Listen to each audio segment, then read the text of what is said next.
Hello everyone, my self lavish Sharma. मैं आज आपके लिए लेके आया हूँ एनएल स्पोर्ट 12 की होम साइंस की असाइनमेंट, जिसे आप पेज से सेव उतार के सबमिट कर सकते हैं अपने स्टडी सेंटर में। आइए देखते हैं आपके असाइनमेंट। इस तरीके का आप अपना फर्स्ट पेज बना सकते हैं। पहले अपना नाम लिख लीजिए, एनरोलमेंट नंबर, स्टडी सेंटर का नेम, स्टडी सेंटर का कोड, जो भी आपके स्टडी सेंटर का कोड है, सब्जेक्ट और क्लास। आइए देखते हैं इसके क्वेश्चंस को। आपका पहला क्वेश्चन यहाँ पे दिया हुआ है, स्क्रीन एडजस्ट कर लेता हूँ। पहला क्वेश्चन दिया हुआ है, बिकॉज ऑफ अर्बनाइजेशन, जैसे जैसे सिटीज की डेवलपमेंट होती जा रही है, जो जॉइंट फैमिलीज हैं उनको देखा जा रहा है वो कंप्लीटली टूटती जा रही है सोसाइटी से। क्या आपको लगता है कि जो जॉइंट फैमिली है उसका एक एडवांटेज है न्यूक्लियर फैमिली है? न्यूक्लियर फैमिली क्या होती है? छोटी फैमिली। आप अपना रीजन दीजिए और इस आंसर को सपोर्ट कीजिए। इधर आंसर में दिया हुआ है, यस आई बिलीव, कि मैं बिलीव करता हूँ जो जॉइंट फैमिली थी उसके बहुत सारे एडवांटेज थे न्यूक्लियर फैमिली पे। पहला पॉइंट क्या है कि वो इनकरेज करती थी, उनको बढ़ावा देती थी, कि वो उनमें कोऑपरेटिवनेस लाती थी, उनको अकोमोडेट करती थी, उनके बिहेवियर को, जो भी एक फैमिली मेंबर्स का बिहेवियर होता था उनको क्या करती थी? अकोमोडेट करती थी। सेकेंड पॉइंट जो यहाँ पे दिया हुआ है कि जो जॉइंट फैमिली है ये हेल्प करती थी ओल्ड, जो बूढ़े लोग होते थे, हेल्पलेस लोग होते थे, और जो अनएम्प्लॉयड मेंबर होते थे फैमिली के, उनकी लाइफ को अच्छे से बनाती थी। आप इसका स्क्रीनशॉट ले सकते हैं इस पेज का। फिर मैं नेक्स्ट पेज पे चलूं। डन, चलो नेक्स्ट पेज पे। इसका थर्ड पॉइंट क्या दिया हुआ है? इसका थर्ड और फोर्थ पॉइंट ऐसे ही रखता हूं कि इसमें जो चिल्ड्रंस होते थे बिकम्स इजी, स्पेशली कि चिल्ड्रंस की देखभाल इजीली हो जाती थी if both parents are employed. इस पॉइंट में क्या बोला हुआ है कि अगर सपोज कर लीजिए कि किसी के पेरेंट्स वर्किंग वाले हैं तो जो उधर ग्रैंड पेरेंट्स हैं, उसके अंकल आंट होते थे, उन बच्चों का क्या कर लेते थे? ध्यान रख लेते थे। और लास्ट पॉइंट कि जो जॉइंट फैमिली होती थी वहां पे इमोशनल और फाइनेंशियल सिक्योरिटी रहती थी फुल फैमिली के लिए, जो हमें न्यूक्लियर फैमिली में देखने को नहीं मिलती है। ये आपका एक आंसर का फर्स्ट क्वेश्चन था, आप इसका स्क्रीनशॉट ले सकते हैं। देन वीडियो लंबी नहीं बनाऊंगा, इसको शॉर्ट करने की कोशिश करूंगा, आप इसका जल्दी से स्क्रीनशॉट ले लीजिए। चलो नेक्स्ट पे।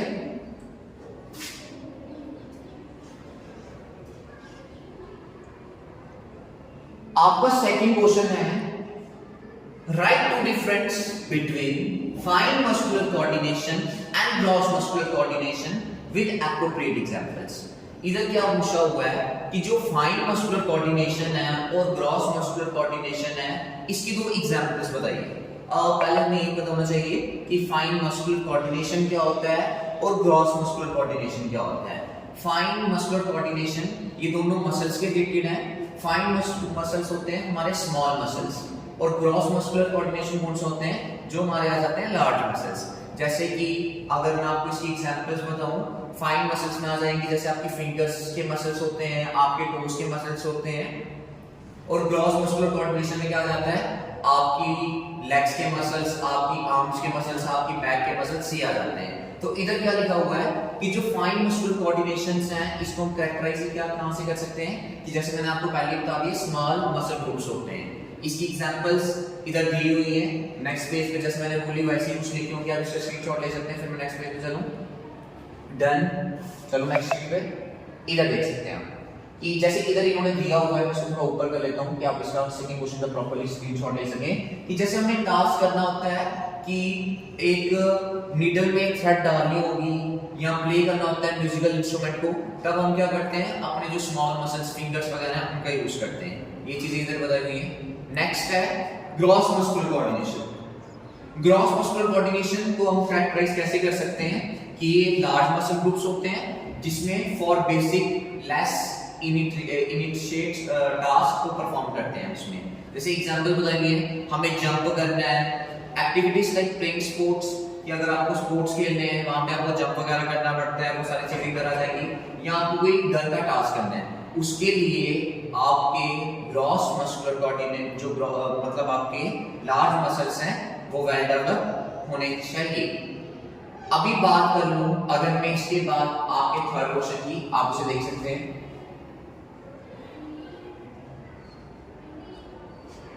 थर्ड क्वेश्चन है, मेंशन करो कि जो mention the name of any 4 personal involved in housekeeping in a hotel और कोऑपरेटिव ऑफिस। बहुत इजी क्वेश्चन पूछा हुआ है कि आपको 4 ऐसे आदमियों के बारे में बताना है जो हाउसकीपिंग में इन्वॉल्व होते हैं होटल में या कोऑपरेटिव स्टोर में। हाउसकीपिंग क्या आ जाता है कि कैसे आप देखभाल करते हो अपने घर की या किसी भी स्टोर या ऑफिस वगैरह की। तो इधर इन्होंने बोला है कि जो होटल या जो कोऑपरेटिव ऑफिस है उधर हाउसकीपिंग के लिए आपको चाहिए होते हैं, तो उनका क्या क्या रोल होता है। फर्स्ट आ जाता है housekeeper. Housekeeper responsible for cleaning and maintaining guest room और ऑफिस स्पेसेस। ये क्या करते हैं, ये रिस्पॉन्सिबल होते हैं उधर की साफ सफाई के लिए, और जो गेस्ट रूम होता है वहां उसको मेंटेन करके रखते हैं, या जो ऑफिस की स्पेस होती है उसको मेंटेन करके रखने का इसका काम होता है। सेकंड पॉइंट है कंट्रोल डेस्क सुपरवाइजर। ये इसमें क्या दिया हुआ है, responsible for communication with staff and coordinating with various department of, इसको थोड़ा ऊपर कर लेता हूं, ऑफ ऑर्गेनाइजेशन। कि कंट्रोल डेस्क सुपरवाइजर क्या करता है कि कम्युनिकेट करता है स्टाफ के साथ और कोऑर्डिनेट करता है जो भी डिपार्टमेंट होते हैं उस ऑर्गेनाइजेशन के। हो गया, नेक्स्ट पे चलूं, जल्दी वीडियो को कंप्लीट करने की कोशिश करूंगा। थर्ड पॉइंट दिया हुआ है जेनिटर्स। जेनिटर्स के में क्या लिखा है, ये क्या करते हैं, handle general cleaning and upkeep task. कि जो जनरल क्लीनिंग वगैरह होती है या जो अपकीप के टास्क होते हैं उनको ये परफॉर्म करते हैं। लास्ट है लॉन्ड्री अटेंडेंट। लॉन्ड्री अटेंडेंट क्या करते हैं, manage cleaning and maintenance of line and uniform. आप देखते हैं कि जो हमारे होटल्स होते हैं या रेस्टोरेंट वगैरह होते हैं वहां पे कोई यूनिफॉर्म को फॉलो किया जाता है, या कुछ जो भी वहां के कपड़े की रिलेटेड चीजें होती हैं उसको लॉन्ड्री अटेंडेंट ही क्लीन वगैरह करते हैं और उसका ध्यान रखते हैं। जैसे हमारे हॉस्पिटल्स की बात कर लें, वहां पे रेगुलर बेडशीट्स वगैरह चेंज होती हैं, तो वो सब काम लॉन्ड्री अटेंडेंट्स का होता है। नेक्स्ट क्वेश्चन पे चलूं। इस वीडियो में मैंने ट्राई किया कि आंसर्स शॉर्ट में लिखे हैं कि जो आप इजीली बना भी सको। डन, चलो नेक्स्ट पे।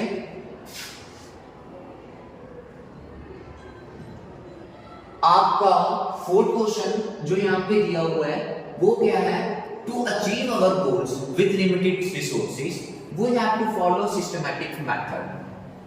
Briefly describe the 4 steps of management process with the help of an appropriate example। इसमें क्या बोल रहा है कि जो भी आपके गोल्स हैं उनको अगर आपको लिमिटेड रिसोर्स के साथ पाना है तो आपको एक सिस्टमैटिक मेथड को फॉलो करना पड़ता है। 4 ऐसे स्टेप बताओ मैनेजमेंट प्रोसेस के जिनसे आप इसको क्या कर सकते हो, पा सकते हो, और उसकी एप्रोप्रिएट एग्जांपल बताओ। तो इधर आंसर में क्या लिखा है, to achieve our goals with limited resources we have to follow a systematic method. Management involves the following steps। कौन-कौन से स्टेप्स हैं? First step planning. हम क्या करते हैं, कोई भी काम करना है, किसी भी चीज को पाना है, हम उसका एक प्लान बनाते हैं। फिर ऑर्गेनाइजिंग, उसको ऑर्गेनाइज करेंगे। फिर कंट्रोलिंग, हम उसको कंट्रोल तरीके से करेंगे। और लास्ट है इवैल्यूएट। लास्ट में उसको इवैल्यूएट करेंगे कि क्या जैसा हम चाहते थे वैसा हुआ या नहीं। आइए आगे इसको डिस्कस करते हैं। इसकी एग्जांपल वगैरह दी होगी इधर। हाँ, आपने स्क्रीनशॉट ले लिया होगा, मैं इसको ऊपर कर लूं कि आप इस क्वेश्चन देख पाओ। ठीक है, आप सुनिए इधर क्या बोल रहा है।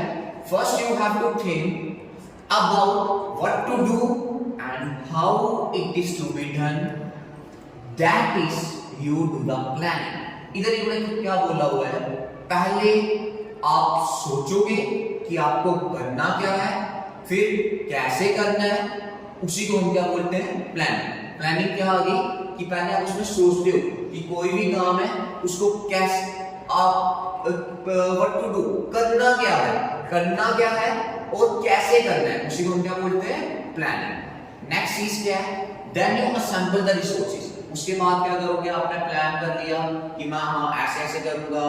फिर उसके बाद आप रिसोर्सेज को इकट्ठे करोगे और रिस्पॉन्सिबिलिटी को साइन करोगे। जैसे एक स्कूली चलाना होता है, उसमें हम कोई न्यू क्लास को इन्वॉल्व करते हैं, तो हम पहले उसके लिए टीचर्स को साइन करते हैं कि ये काम आप करते हो, उनको रिस्पॉन्सिबिलिटीज देते हैं। उसी को हम क्या बोल देंगे, ऑर्गेनाइजिंग। हो गया, नेक्स्ट पॉइंट पे चलो। After that you perform the actual task. जब आपने टीचर को वो भी दे दिया कि आपने ये क्लास लेनी है, उसके बाद आप एक्चुअल टास्क पे जाते हो। Put your plan to action और यू आर कंट्रोलिंग। आप क्या करते हो, अपने प्लान को एक्शन में लाते हो या उसको कंट्रोल करते हो। Your activities so that this is according to your plan. आप इस तरीके का प्लान बनाओगे कि जो भी वहां पे एक्टिविटी परफॉर्म की जा रही है, जो भी आपने चीज ऑर्गेनाइज की है, वो पूरी की पूरी आपके अकॉर्डिंग चले। उसके बाद देखिए, उसके बाद क्या बोला हुआ है, once the task is over, जैसे टास्क क्या हो जाता है, ओवर हो जाता है, you check to see whether everything went accordingly to your plan or not। जब आपने टास्क हो गया, आपने उसको चेक भी किया, कंट्रोल भी किया, फिर उसके बाद आपका लास्ट में क्या देखते हो कि जैसा आपने चाहा था, क्या वो प्लान वैसा चला या नहीं चला, उसी को हम क्या बोल देते हैं, इवैल्यूएटिंग। ले लीजिए इसका स्क्रीनशॉट, फिर मैं नेक्स्ट पे चलूं। डन हो गया, ठीक है। अब इधर इसकी एग्जांपल दी हुई है, आप एग्जांपल से समझ सकते हैं। थोड़ा ऊपर कर लो, ठीक है, आपको मिल जाएगा ऐसे कंप्लीट।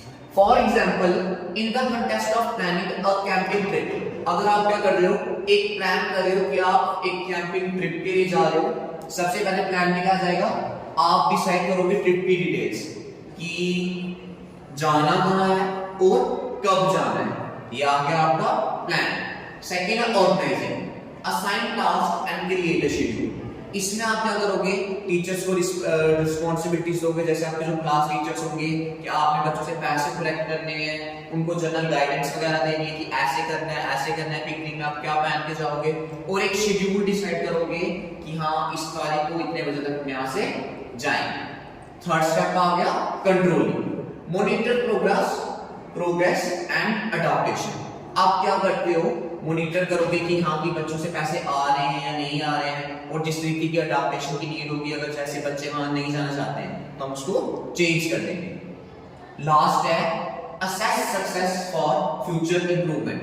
हम इवैल्यूएट में देखेंगे क्या हमें और इंप्रूवमेंट की जरूरत है, अगर होगी तो हम करेंगे, नहीं होगी तो हम उसी के अकॉर्डिंग वैसे ही चलेंगे।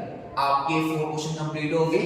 अभी इसके बाद डिस्कस करते हैं आपके 5th क्वेश्चन, पर इससे पहले मैं आपको बता दूं कि जो आपके लास्ट के 3 क्वेश्चंस होते हैं, जैसे आपका 4th 5th क्वेश्चन, ये 4 नंबर के क्वेश्चन होते हैं, और जो लास्ट होता है 6, तो इनकी लेंथ को कभी भी छोटा लिखने की ट्राई मत कीजिए, क्योंकि इंपॉर्टेंट क्वेश्चंस होते हैं। आइए चेक करें आपका 5th क्वेश्चन। अब 5th क्वेश्चन में क्या बोला हुआ है, in order to get a design on the fabric dyes can be the applied at different stages of fabric production, question mark, briefly describe the stages of dye application with suitable diagrams। क्या बोल रहा है, अगर आपको design करना है fabric dice पे, क्या आप उसको डिफरेंट स्टेजेस, जब फैब्रिक की प्रोडक्शन हो रही होती है तब आप उसको अप्लाई कर सकते हो, और डिस्क्राइब करो स्टेजेस की जिससे आप डाई की एप्लीकेशन को यूज कर सकते हो एक डायग्राम की हेल्प से। ठीक है, डिस्कस करते हैं इसके आंसर को। इधर इन्होंने दिया है following are the different stages of dye application. इसमें क्या दिया हुआ है कि कुछ डिफरेंट स्टेजेस हैं हमारी डाई एप्लीकेशन की। फर्स्ट पॉइंट क्या है इसमें, फैब्रिक स्टेज। इसको थोड़ा ऊपर कर लो कि आप इसका स्क्रीनशॉट अच्छे से ले पाए। ठीक है, अब इधर क्या बोला हुआ है, फर्स्ट स्टेज है फैब्रिक स्टेज, सॉरी फैब्रिक गलत बोलो, fibre stage, both natural and man-made fibre. जैसे कि हमें पता है हमारे पास 2 टाइप के फाइबर्स होते हैं, एक नेचुरल और एक man-made fibres. Can be died at this stage, तो हम उन दोनों को ही डाई कर सकते हैं स्टेज पे। It gives very uniform dyeing and fast colours. उससे क्या फायदा होता है कि जो कलर है हर जगह पे एक जैसा हो जाता है, यूनिफॉर्मली हो जाता है और जल्दी से कलर हो जाता है। But there is lot of wastage during further processing of fibres. पर इसमें बहुत सी वेस्टेज हो जाती है जब आप इसकी फर्दर प्रोसेसिंग करते हो उस फाइबर की। देन सेकंड है यार्न स्टेज। यार्न फाइबर से मिलके बने हुए होते हैं, तो यार्न में क्या बोला है, समटाइम्स हम यार्न को भी डाई करते हैं, especially when they have to be sold as such, hence the embroidery thread, sewing thread and knitting yarn dyeing is done at yarn stage। इधर इन्होंने क्या बोला है कि हम यार्न को भी डाई करते हैं, स्पेशली जब हमें उनको बेचना होता है। जैसे हम एम्ब्रॉयडरी के लिए आप देखते हो कि जो ऊन वगैरह आती है वो कलरफुल होती है, जो हमारे सुई के धागे हैं वो उसमें यूज किया जाता है, और नाइटिंग यार्न जो नाइटिंग के लिए यूज होते हैं उधर, उन सब पे भी डाई किया जाता है यार्न स्टेज पे। चलो नेक्स्ट, ठीक, ये इसकी डायग्राम दिखाई हुई है, आप देख रहे हैं कि हमने एक स्टिक से पकड़ा हुआ है, उसको डाई कर रहे हैं हम यार्न स्टेज पे। ठीक है। ये थर्ड स्टेज है आपके पास फैब्रिक स्टेज। ये इधर क्या दिया हुआ है, this is the most popular stage of dyeing. ये बहुत ही इंपॉर्टेंट स्टेज है डाइंग की। Most of the fabrics which are dyed in single solid colour are dyed at this stage. बहुत सारे ऐसे फैब्रिक्स हैं जिनको डाई किया जाता है एक सिंगल सॉलिड कलर में, एक ही कलर में, इसी स्टेज पे। दिस मेथड इज फास्ट, ये फास्ट जल्दी से जल्दी होने वाला मेथड है और ये इजी होता है जिससे कलर पूरा मैच हो जाता है। और ब्लेंडेड फाइबर जो हमारे पास ब्लेंडेड फाइबर्स आते हैं उनको भी डाई किया जाता है इस स्टेज पे, ठीक है। स्क्रीनशॉट ले लो, नेक्स्ट चलो, ठीक है। इसकी डायग्राम दिखाई हुई आप देख रहे हो कि एक ब्लेंडेड फाइबर है, उसको उसमें डाल रहे हैं, डाई हो रहे हैं वो फैब्रिक फॉर्म में। चलो नेक्स्ट, लास्ट है गारमेंट डाइंग स्टेज, देख सकते हैं इसमें क्या बोला हुआ है, garment dyeing stage. Sometimes after stitching the garment there is a need to dye it. For example, dupattas for suit are dyed after making. इसमें क्या बोला है, समटाइम्स हम क्या करते हैं, उनको उसी के तरीके से डाई किया जाता है जिस तरीके की उस गारमेंट के अकॉर्डिंग यूज होती है। फॉर एग्जांपल, जो वुमेन के सूट्स के दुपट्टा वगैरह होते हैं उनको हम डाई तभी करते हैं जब वो बन के होते हैं। इधर एक डायग्राम बना के दिखाया हुआ है, आप देख सकते हैं, ठीक है। चलो, क्योंकि आपको इसको समझने की जरूरत नहीं है, आपको मेन है इसकी असाइनमेंट्स बनानी है। नेक्स्ट पेज आपका लास्ट क्वेश्चन, आपका क्वेश्चन सुन लेते हैं फिर आंसर को डिस्कस करते हैं। 16-year-old Nisha is often feeling tired and weak। कि एक 16 साल की लड़की निशा है, वो बहुत ही ज्यादा टायर्ड रहती है, कमजोर है और उसकी पेल येलोइश स्किन है, येलो कलर उसकी स्किन हो गई है। Mention 4 rich sources of nutrient to overcome the symptoms. आप 4 ऐसे सोर्स बताओ न्यूट्रिएंट के जो उसके इस सिम्टम को कम कर सकते हैं। और एक प्लान बनाओ जिसमें आप रेसिपी दो कि वो इवनिंग स्नैक में किसका यूज कर सकती है जिसमें रिच सोर्स मिल जाए उसको इस न्यूट्रिएंट का, और along with the method of cooking use, और उसमें कौन से मेथड ऑफ कुकिंग का क्या करेगी, यूज करेगी। How your chosen method of cooking will help in conservation of nutrient. और वो कैसे, जिस मेथड का वो यूज कर रही है वो कैसे न्यूट्रिएंट को भी क्या करेंगे, कंजर्व करेंगे। आइए देखते हैं इसके आंसर को। मैं थोड़ा इसको ऊपर कर लूं क्या आप आंसर ऐसे देख पाए, ठीक, यहाँ तक विजिबल होगा। इधर इन्होंने क्या बोला हुआ है कि जो निशा है उसमें Nisha symptoms such as tiredness, weakness and pale yellowish skin are the symptoms of anaemia which can often be linked to an iron deficiency. इधर इन्होंने क्या बोला हुआ है कि जो आपको इसमें सिम्टम्स दिख रहे हैं ये सब किसके हैं, कमजोरी के हैं, एनीमिया। एनीमिया क्या होता है, एक आयरन डेफिशिएंसी डिसीज है। जब भी किसी के शरीर में आयरन की कमी हो जाती है उससे जो डिसीज होती है उसको हम क्या बोल देते हैं, एनीमिया। और इधर इन्होंने बोले हैं 4 गुड सोर्सेस क्या आयरन के, कि वो क्या ले सकती है, रेड मीट ले सकती है, जैसे पॉर्क, लैम वगैरह का हो गया, उसमें अच्छे से आयरन प्रेजेंट होता है। हमारे green leaf vegetables. Next session में दिया हुआ है स्पाइनच, कि जो प्लांट बेस्ड सोर्स है आयरन का, कि जो जैसे मैंने आपको पहले बोला ग्रीन लीफ वेजिटेबल्स, स्पाइनच वगैरह आप उसमें ऐड कर सकते हैं। लेंटिल्स, ये ग्रीन प्लांट्स होते हैं, ये जो सोर्स होते हैं हमारे आयरन का, और ये भी रिच होते हैं फाइबर में और प्रोटीन में। पंपकिन सीड्स, इसमें भी आयरन अच्छे से पाया जाता है। तो आप सब ये सारी चीजें उसकी डाइट में ऐड कर सकते हो। No let's make a snack for Nisha using this ingredients. हमने उसके लिए इन्हीं का यूज करके एक स्नैक्स बनाते हैं, इधर डिस्कस किया हुआ है। रेसिपी क्या है, iron rich sauteed spinach and lentil snack हम ये बनाएंगे। इसके लिए हमें इंग्रेडिएंट्स क्या चाहिए, स्पाइनच चाहिए, लेंटिल्स और पंपकिन के सीड्स, ऑनियन, टमाटोस और थोड़ी सी चिली चाहिए फ्लेवर के लिए। स्पाइसेस जैसे चाट मसाला हो गया या जो कॉमन साल्ट आता है उसका यूज करेंगे। नेक्स्ट, ठीक, ये आपने ले लिया है स्क्रीनशॉट। इसके बाद क्या बोला हुआ है, ऑप्टिमल टर्मरिक चटनी ले सकते हैं, लेमन जूस डाल देंगे एक्स्ट्रा फ्लेवर के लिए। और लेमन जूस क्या करेगा, हमारा जो उसमें न्यूट्रिएंट्स होते हैं उनको कंजर्व करता है कि इससे जो विटामिन सी वगैरह होती है वो लॉस नहीं होती है। कुकिंग मेथड कौन सा यूज करेंगे, सॉटिंग।